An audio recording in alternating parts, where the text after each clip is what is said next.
Soki otema siandema sina beba kala. Seigneur, soki otema siandema sina kufa kala. Soki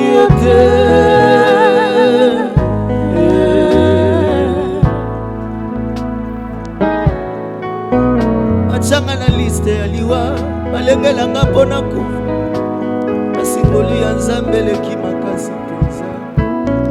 Ebele babela maladi oyo nabela papa kasi bakufa na nto obatelinga mepesi nini nzambe. Esika bayebisinga mbala suka oyebisinga mbala mosusu ezali. Tu m'as donné toujours de l'espoir. Soki otema siandema sina beba. Soki otema siandema sina kufa. Soki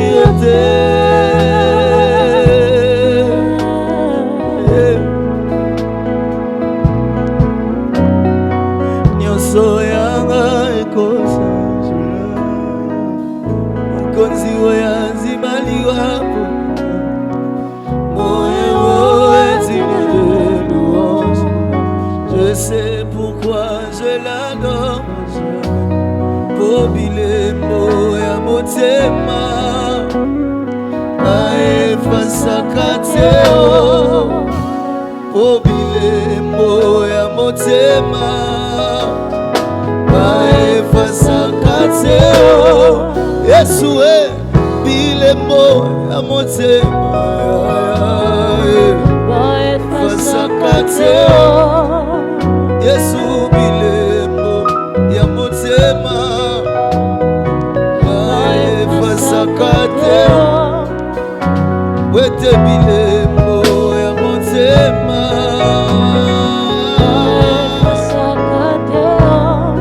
Yesu bilembo ya motema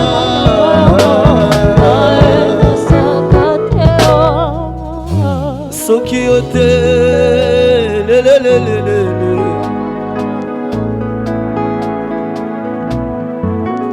soki ote ya enabeba kala moto lokola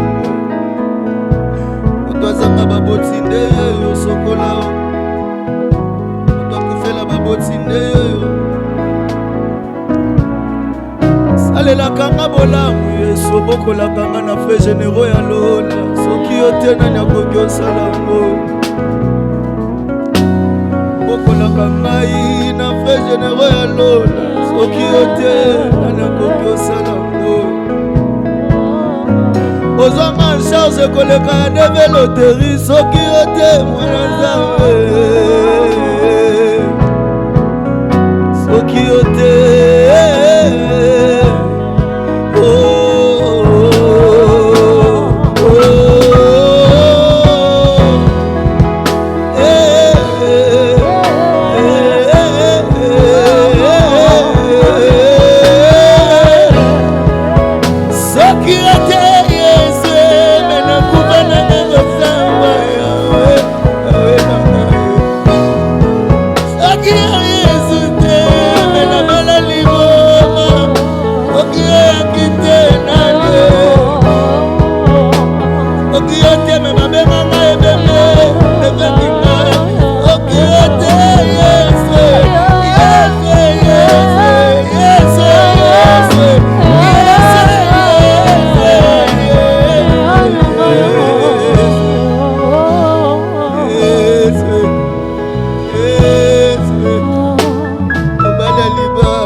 osalinga bolamu opesinga litatulo kanite tika na ndombolo tika na matiso tika na ndombolo tika na matiso tika na ndombolo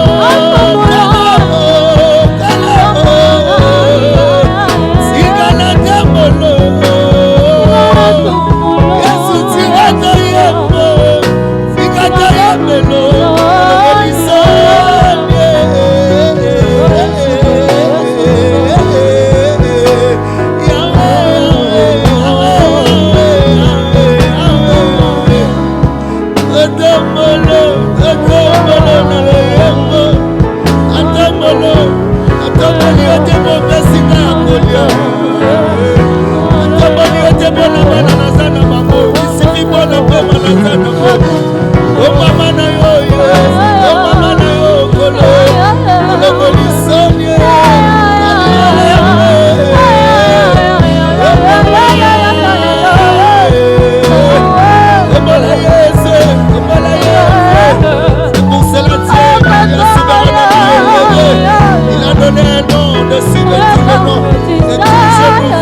devant le nom de Jésus. Tous genoux fléchissent au devant de ses yeux. Tous genoux fléchissent. Et les chrétiens à la maison soient reconnaissants de l'élection. Ton Dieu au-dessus de tout. Le Père de toute suffisance. Et tu connais savoir tout ce qui est chargé et fatigué. Qui est chargé de ses problèmes, chargé de ses problèmes, chargé de ses situations.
Fotech, toute écriture est inspirée des dieux.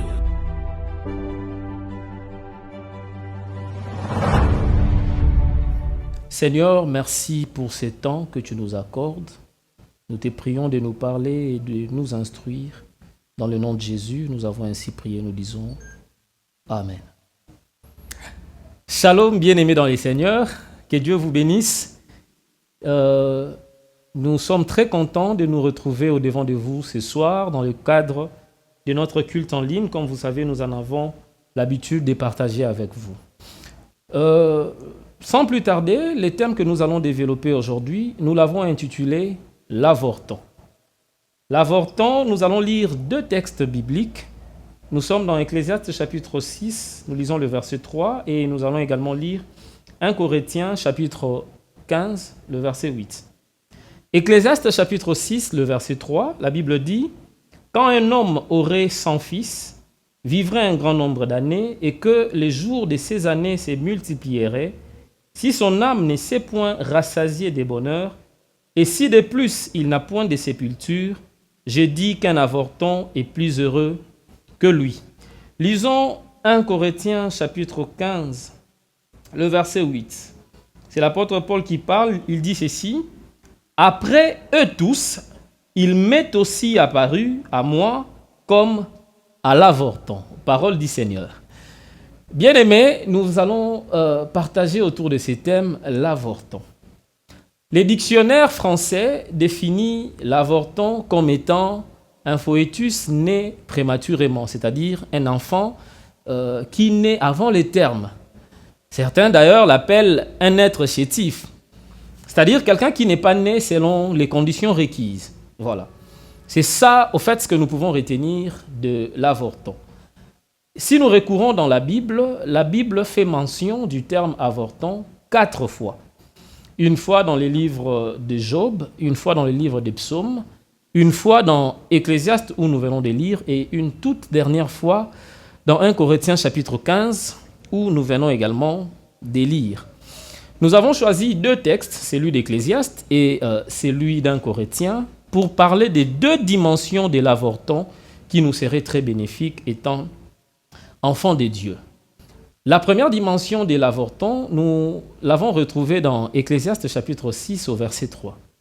Voyez ce que le roi Salomon dit. Salomon dit, quand un homme aurait 100 fils, quand il vivrait un grand nombre d'années et qu'il aurait beaucoup de biens, mais que finalement qu'il ne soit pas rassasié de tous ses biens, et qu'il manquerait même un sépulcre, Salomon dit, à son avis, un avorton est mieux que lui, mieux que cet homme. Ici, Salomon est en train de nous présenter un homme, au fait, bourré de biens. Il dit, un homme aurait 100 fils. 100 fils, ici, nous le prenons, c'est déjà une figure de style qu'il emploie pour dire beaucoup d'enfants. Or, nous savons dans Psaume 127, au verset 3, Salomon lui-même dit que les fils sont un héritage de l'Éternel. Ici, je voudrais parler de fils comme étant un héritage. Et quand il dit beaucoup d'enfants, c'est-à-dire beaucoup d'héritages. Il dit, cet homme, en dehors d'avoir 100 fils, il vivrait un grand nombre d'années. C'est-à-dire, il a atteint l'âge de la vieillesse. Et il dit, cet homme aurait beaucoup de biens, mais qu'il ne s'en serait pas réjoui. Et au finish, il dit que cet homme manquerait un sépulcre, il manquerait un cimetière où on pourrait dignement l'enterrer. Salomon dit, quand cet homme aurait tous ses biens et qu'il ne jouirait pas de tous ses biens et qu'au finish il manquerait un sépulcre, un avorton est mieux que lui. Au fait, Salomon est en train de nous présenter d'emblée un homme qui a eu beaucoup de biens, beaucoup de richesses, qui a eu à jouir de la vie, mais que finalement, il s'est retrouvé que tout ce qu'il avait ne valait rien. Au fait, cet homme ici, c'est un peu comme Salomon lui-même. Salomon avait eu beaucoup de biens, beaucoup de richesses et tout ce qui allait avec, mais à la fin de sa vie, dans Ecclésiaste chapitre 1er au verset 2, Salomon dit « Vanité de vanité, tout est vanité ». C'est-à-dire, Salomon, c'est un homme qui a vécu longtemps, qui a eu beaucoup d'héritages, qui a eu beaucoup de choses, mais au finish, il s'est rendu compte que tout cela n'était rien. Et alors, rien du tout. L'homme que Salomon nous présente ici, nous n'avons pas assez de temps, je n'aimerais pas expliquer beaucoup de choses. Le Seigneur Jésus-Christ nous explique très bien cet homme dans Matthieu chapitre 16 au verset 26. Le Seigneur Jésus dit, que servirait-il à un homme de gagner tout le monde? J'aimerais d'abord me limiter là. Le Seigneur Jésus dit, que servirait-il à un homme de gagner tout le monde, tout le bien du monde? C'est-à-dire, l'homme qu'on nous présente dans Ecclésiaste 6.3, c'est un peu l'homme que Jésus évoque dans Matthieu 16, 26. L'homme qui gagne tout le monde, qui gagne les biens, tout le bien du monde, l'argent, les héritages, tout ce qui va avec. Rentrons chez Salomon avant de revenir chez le Seigneur Jésus. Salomon dit, quand un homme aurait tous ses biens et qu'il manquerait des sépultures, Les sépultures ici, c'est les sépulcres, un cimetière. Vous savez, bien aimé, dans la parole de Dieu, les cimetières symbolisent le repos, les repos éternels de l'homme. Bien de fois, vous allez lire dans la parole de Dieu, l'Écriture disait, un tel mourut et se reposa avec ses pères. On l'a dit avec Isaac, on l'a dit avec Jacob, on l'a dit même avec Salomon. Salomon mourut et se reposa avec ses pères. C'est-à-dire, lorsque l'on meurt, l'on doit se reposer. C'est les repos éternels. Les cimetières, les sépulcres, c'est là où l'homme trouve les repos éternels. Mais Salomon dit, cet homme, bien qu'il soit bourré de richesses, bourré d'héritage, bien qu'il soit bourré d'argent, cet homme manque de repos. Et Salomon dit ici qu'un avorton est mieux que lui. Qui est ou quel est cet avorton dont Salomon est en train de parler? Si vous lisez les textes originaux, ou carrément si l'on lit la version Semeur, profitons de lire la version Semeur ici. La version Semeur dans Ecclésiaste 6 au verset 3, voyez ce que Salomon dit. Salomon dit, Ecclésiaste 6, le verset 3, « Un homme peut avoir 100 enfants et vivre de longues années, mais quelque nombreux que soit le jour de son existence, s'il n'a pas joui du bonheur et s'il n'a même pas de sépulture, je dis qu'un enfant mort-né a un sort meilleur que le sien. » Au fait, l'avorton dont Salomon parle ici, il est en train de parler d'un enfant mort-né. Salomon dit, un homme qui aurait beaucoup de richesses et qui n'en jouirait pas et qui finalement manquerait du repos, un enfant mort-né est mieux que lui. Qui est un enfant mort-né pour nous aujourd'hui? Un enfant mort-né, je vais dire d'emblée, c'est celui qui a reçu le Seigneur Jésus comme Seigneur et Sauveur. Pourquoi je le dis? Vous savez, la nouvelle naissance ou la repentance est au fait quelque chose qui nous amène dans la mort pour vivre. Voyez, je l'appelle, ou la Bible l'appelle la nouvelle naissance, c'est-à-dire nous naissons de nouveau. Mais pour naître de nouveau, il est demandé à l'homme au fait de pouvoir faire mourir les œuvres de la chair.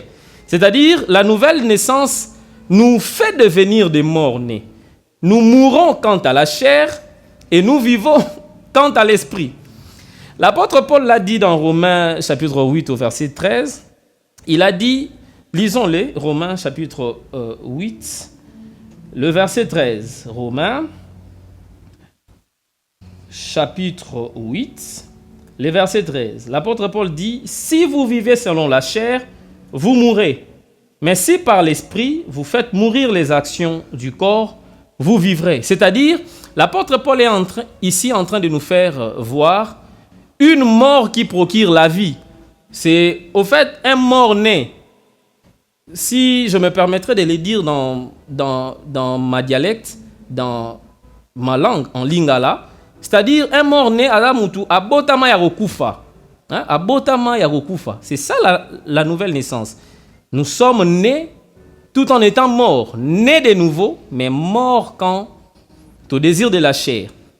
Cet homme qui aurait beaucoup de biens, beaucoup, je le dis, est comparable à l'homme qui essaierait de gagner tout le monde, selon Matthieu chapitre 16, le verset 26.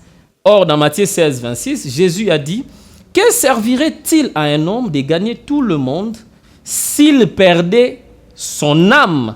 C'est-à-dire, l'homme d'Ecclésiaste 6, 3, il avait gagné tout le monde, il a gagné les biens, les héritages, la richesse, mais il a manqué de repos, il a manqué de sépulture, cela veut dire il a perdu son âme.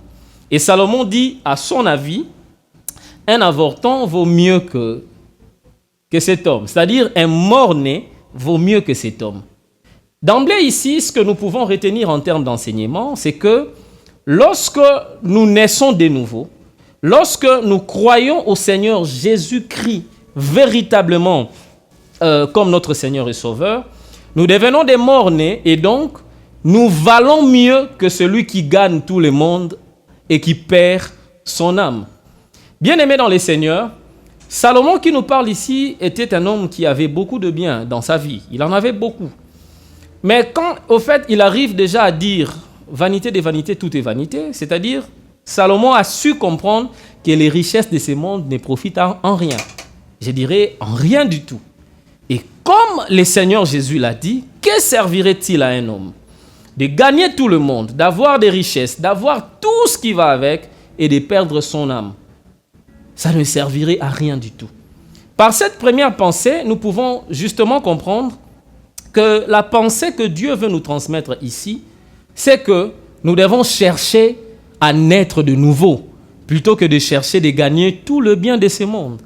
Parce que nous pouvons gagner les biens de ce monde et manquer finalement le repos. Comme cet homme d'Ecclésiaste 6.3, il avait de biens, mais finalement il n'en a pas joui en entièreté et il a manqué de repos. Vous voyez un peu? C'est-à-dire, on peut jouir de biens de ce monde, on peut jouir de tout ce qu'il y a dans ce monde, mais manquer les repos. Or, les véritables repos, nous ne pouvons les trouver que dans le Seigneur Jésus-Christ. C'est comme ça que le Seigneur a dit, par l'entremise de Salomon, que vaut mieux un enfant mort-né. Je l'ai dit tantôt ici, que nous sommes des morts-nés. Nous sommes morts quant à la chair, nés quant à l'esprit, et il vaut mieux pour nous d'être des morts-nés que d'avoir des pleines richesses et finalement de manquer du repos. La pensée que le Seigneur voudrait nous transmettre ici, c'est que nous ne devons pas nous contenter au bien de ce monde, ne pas pouvoir nous contenter à ce que nous avons dans le monde, mais nous devons chercher d'autant plus à avoir les repos éternels. Jésus a dit, ça ne servirait à rien à un homme de pouvoir gagner tout le monde et perdre son âme. C'est-à-dire, nous devons chercher à racheter nos âmes plutôt qu'à avoir le bien de ce monde. Par ce court message, j'ai fait ici appel à tous ceux qui me suivent. Bien-aimés de partout où vous êtes, si jamais vous avez reçu le Seigneur Jésus-Christ dans votre vie, sachez que vous êtes semblable à cet homme d'Ecclésiaste 6.3. Vous jouissez de la richesse de ce monde, vous faites tout ce que vous voulez, mais vous n'avez pas le Seigneur Jésus-Christ. Vous n'avez pas le repos. Et vous n'aurez jamais le repos. Et mieux celui qui se convertit que celui qui ne se convertit pas tout en jouissant des biens de ce monde. Et comme le Seigneur l'a dit dans Matthieu 16.26, vous perdez vos âmes pour gagner cette vie sur la terre. Le mieux pour vous, c'est de perdre la vie ici sur la terre et de gagner vos âmes, c'est-à-dire d'avoir le salut éternel en Jésus-Christ. Je viens par cette première pensée vous exhorter, frères et sœurs bien-aimés, ne nous confions pas aux richesses de ce monde. Quand je parle des richesses de ce monde, je suis en train au fait de parler premièrement de la nature pécheresse qui est en nous, la nature des péchés.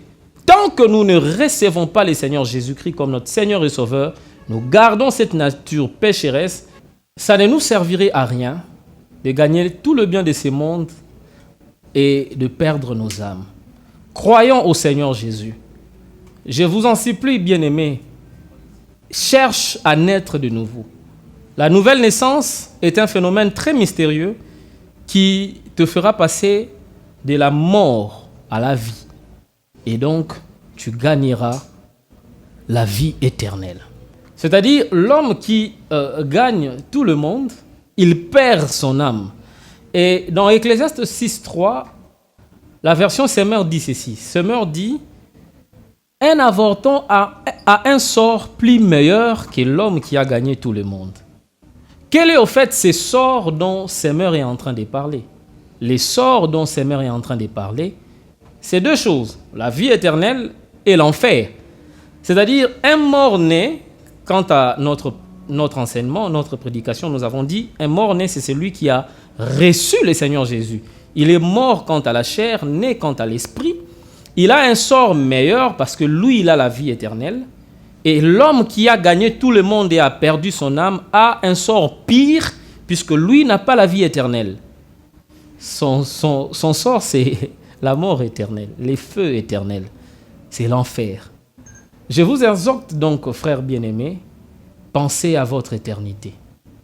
Recevez le Seigneur Jésus comme votre Seigneur et Sauveur et il vous délivrera.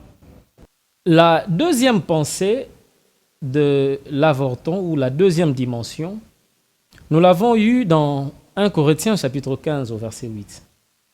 L'apôtre Paul dit que Christ, après être ressuscité, après avoir apparu à beaucoup de disciples, il dit après eux tous, il m'est aussi apparu à moi comme à l'avorton. Ici, le terme avorton dont Paul parle ici ne veut pas dire mort-né. Plutôt, le terme avorton dont parle de Paul ici veut dire un enfant né à la mort de sa mère. C'est-à-dire, l'avorton ici, c'est un enfant qui naît alors que sa mère meurt. C'est-à-dire, la mère meurt à la naissance de l'enfant. En donnant naissance à l'enfant, la maman meurt. C'est au fait de cet avorton que Paul est en train de parler. Il dit, Christ est apparu à moi, Paul aussi, comme à l'avorton. C'est-à-dire, Paul se compare à un enfant qui est né alors que sa maman est en train de mourir. Évidemment, lorsque Paul dit ceci, c'est justement parce que Paul a connu Christ alors que Christ était déjà mort, différemment aux autres apôtres qui avaient vécu avec le Seigneur Jésus-Christ lors de sa vie. Mais Paul, lorsque le Seigneur était en vie, Paul était dans autre chose, il persécutait l'Église et tout ce qui va avec. Et donc, Paul a connu Christ après la mort de Christ.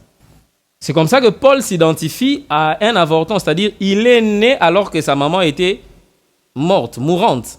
Voilà. Et Paul dit, Christ lui a apparu comme à l'avorton. La réalité de Paul, au fait, c'est la même réalité que nous partageons aujourd'hui. Nous avons connu aussi Christ comme à l'avorton, parce que Christ est notre mère, c'est lui qui nous a donné naissance, c'est lui qui a donné naissance à l'Église corps que nous sommes, à l'Église universelle. Mais vous serez d'accord avec moi que nous tous, nous avons connu Christ alors que Christ était déjà mort. Donc, au fait, nous sommes l'Église d'aujourd'hui, nous sommes aussi un avorton. Nous sommes nés alors que la maman mourait déjà. D'ailleurs, si vous lisez dans Jean chapitre 19, vous allez voir que l'Église n'est née que quand Christ était mort. Jean 19, versets 32 et 33, la Bible dit que lorsque Christ était déjà mort au verset 30 et après avoir rendu l'âme, au verset 32 et 33, la Bible dit qu'un soldat romain était venu pour les percer. Lorsqu'on a percé les seigneurs, c'est en ces moments-là que l'eau et les sangs ont jailli. Donc, c'est en ces moments-là que l'Église était née. Donc, l'Église est née alors que la maman mourait.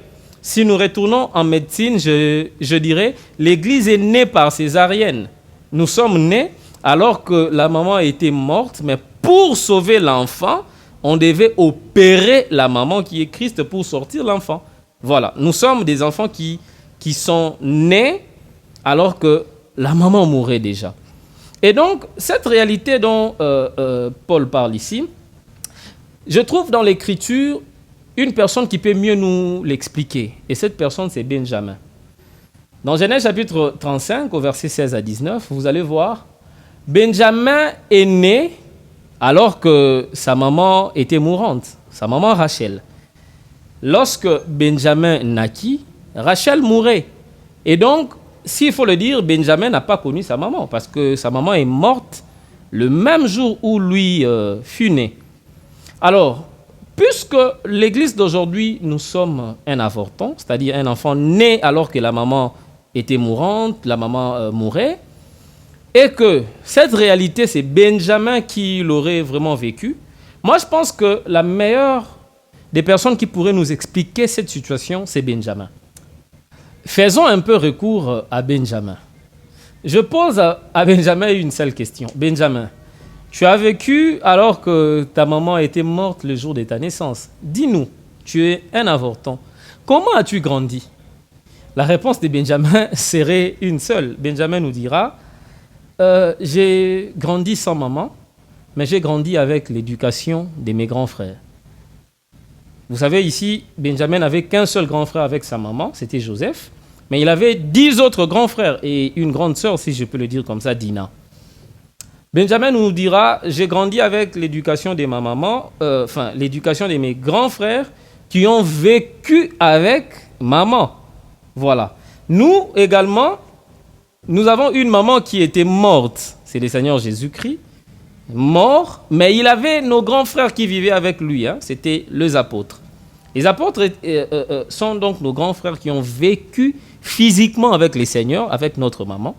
Et donc, quand nous naissons et que notre maman est déjà morte, nous ne pouvons grandir qu'avec l'éducation de nos grands frères, comme Benjamin.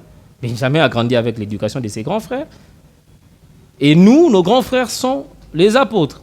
Et donc, les apôtres nous ont transmis cette éducation des mamans par les épîtres, la parole de Dieu. Si je dois dire les épîtres, je vais restreindre les choses. Je dirais tout le Nouveau Testament d'abord, ce sont nos grands frères qui les ont écrits. Ils ont écrit Matthieu, ils ont écrit Jean, hein, ils ont écrit tous les livres. Et donc, si nous questionnons Benjamin, la seule chose qu'il nous dira, c'est que j'ai grandi avec l'éducation de mes grands frères. Pareil que lui n'avait pas vécu avec maman, pareil que nous n'avons pas vécu physiquement avec le Seigneur Jésus qui est notre mère. Mais le Seigneur Jésus avait nos grands frères, ses enfants, les apôtres, avec qui il vivait. Et donc, pareil que Benjamin aurait vécu avec l'éducation de ses grands frères, pareil, nous aussi, nous devons vivre avec l'éducation de nos grands frères. Nos grands frères nous ont transmis cette éducation par la parole de Dieu. La parole de Dieu est donc les livres qui contiennent toute l'éducation que nos grands frères qui avaient vécu avec notre maman nous ont transmis. Évidemment, ici, je sais que nous allons parler des évangiles, des actes des apôtres et des épîtres, mais en fait, je voudrais parler de toute la lettre, de toute l'écriture qui est l'éducation qui nous est transmise par nos grands frères. Et donc, aujourd'hui, nous pouvons bien grandir comme Benjamin, être très bien éduqués si nous respectons à la lettre l'éducation que nos grands frères nous ont transmise.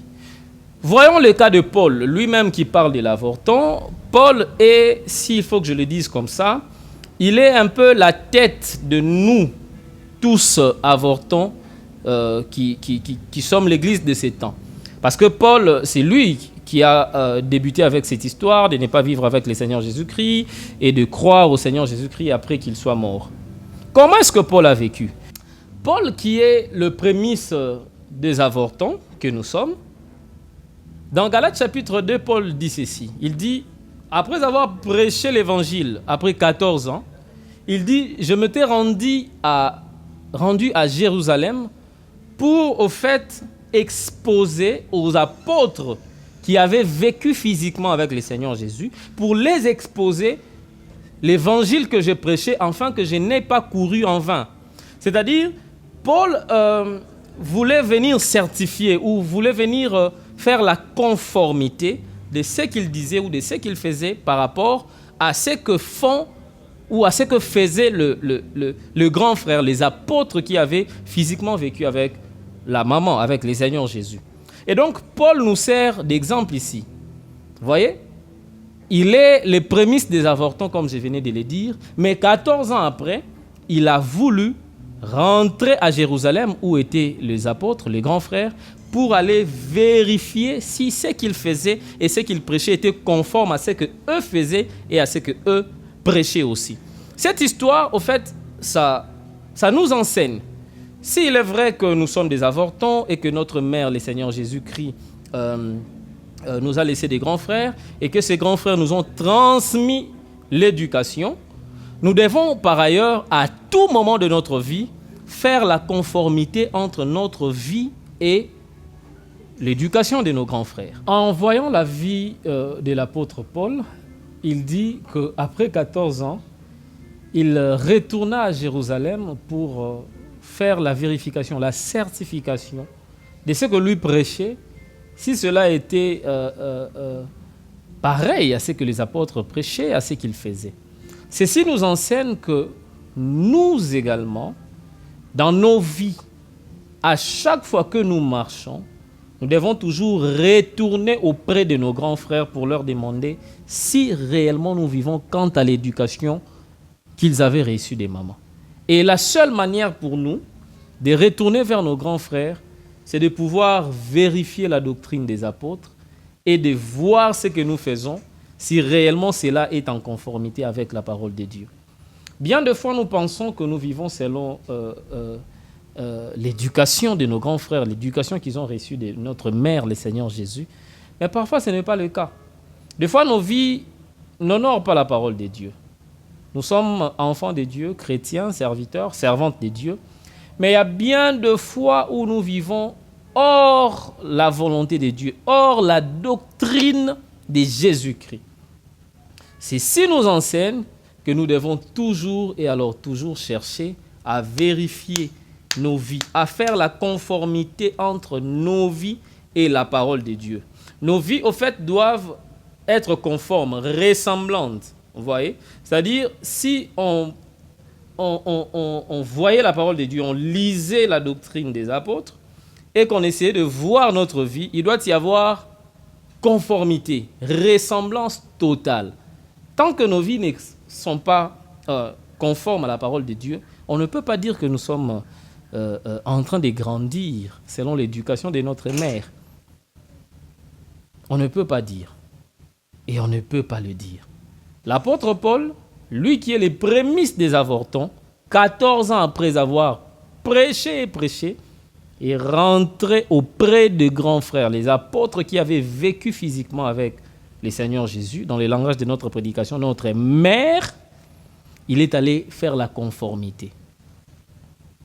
Et nous aussi, nous devons faire la conformité de nos vies quant à la parole de Dieu. La parole de Dieu dit que les impudiques n'hériteront pas le royaume des cieux.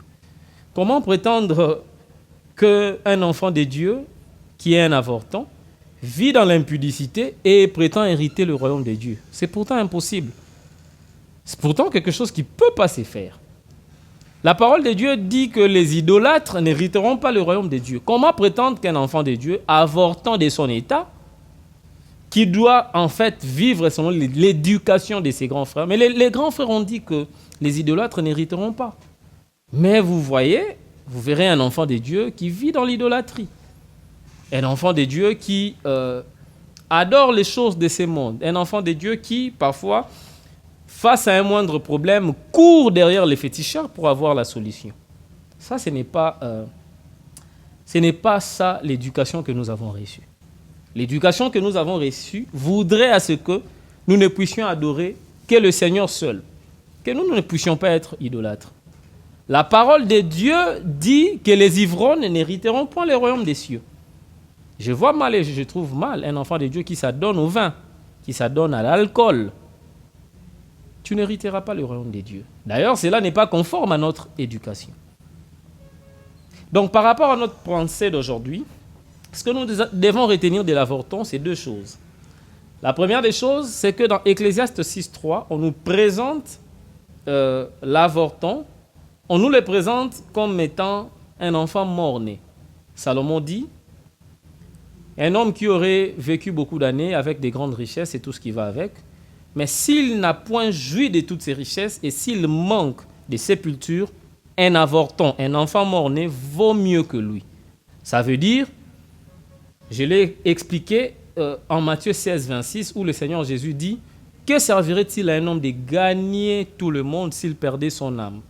On peut gagner tout ce monde, comme cet homme-là d'Ecclésiaste 6, 3, mais on manque de repos éternel, qui est la vie éternelle, et donc, vaut mieux un avorton. Or, l'avorton, selon les morts-nés d'Ecclésiaste 6, 3, je dis ici que c'est celui qui a reçu le Seigneur Jésus.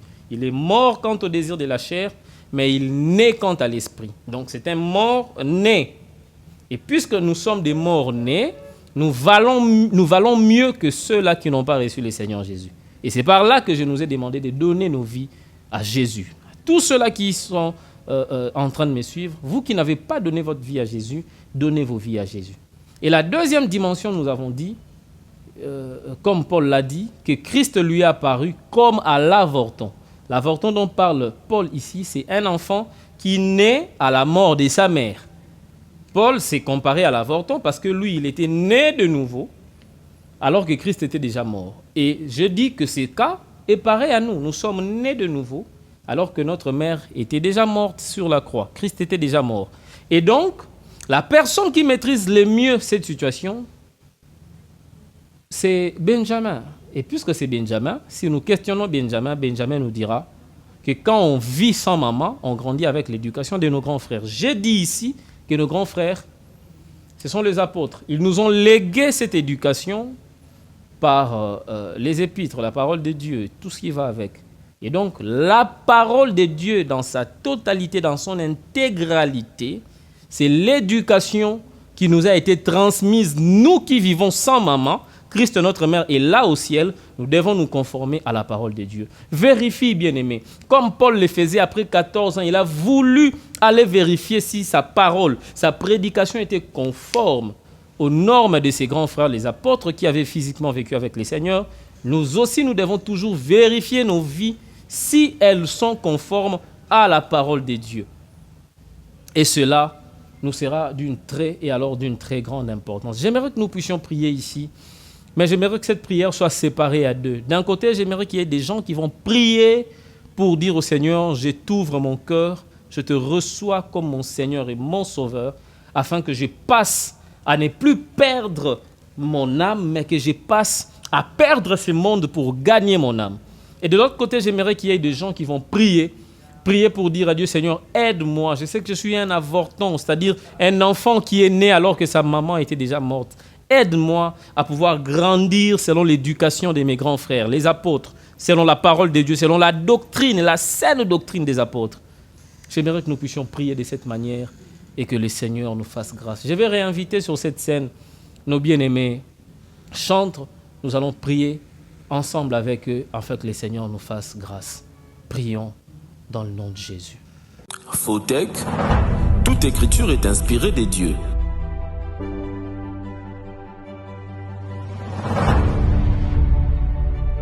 Fanda kolo amotema etena mona kemona yo fanda kolo amotema etena mona kemona yo fanda kolo amotema etina mona kemona yo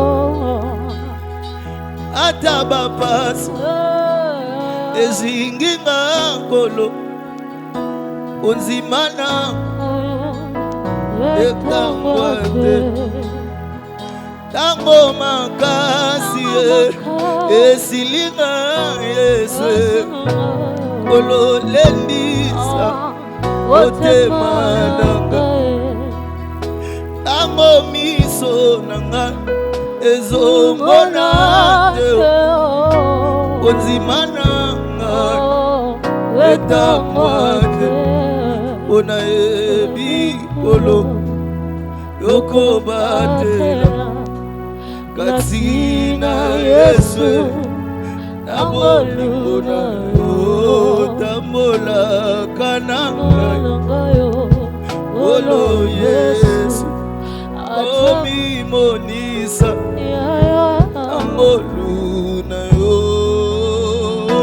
nafukami nekulusu namako loya kolo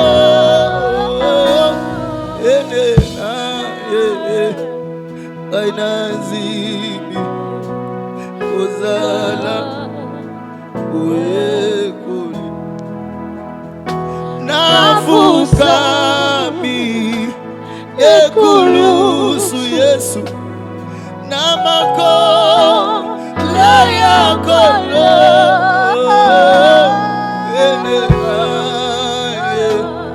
anazimi kozala uyekoli utsuwe indi olo yesu oloji pepasi esingeli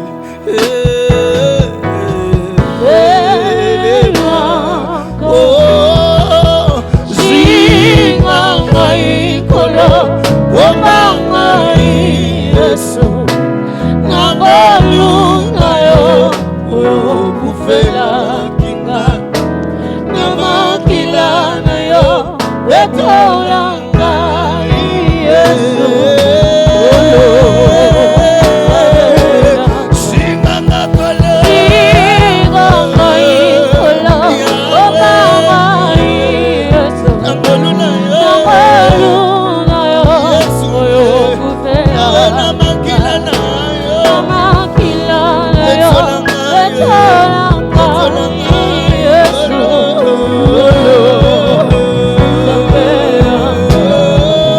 Simanga loboko ngana ikapiko kinonga na lata motole yake yawe simanga loboko ngana ikapiko kinonga na lata motole yake yawe simanga loboko simanga loboko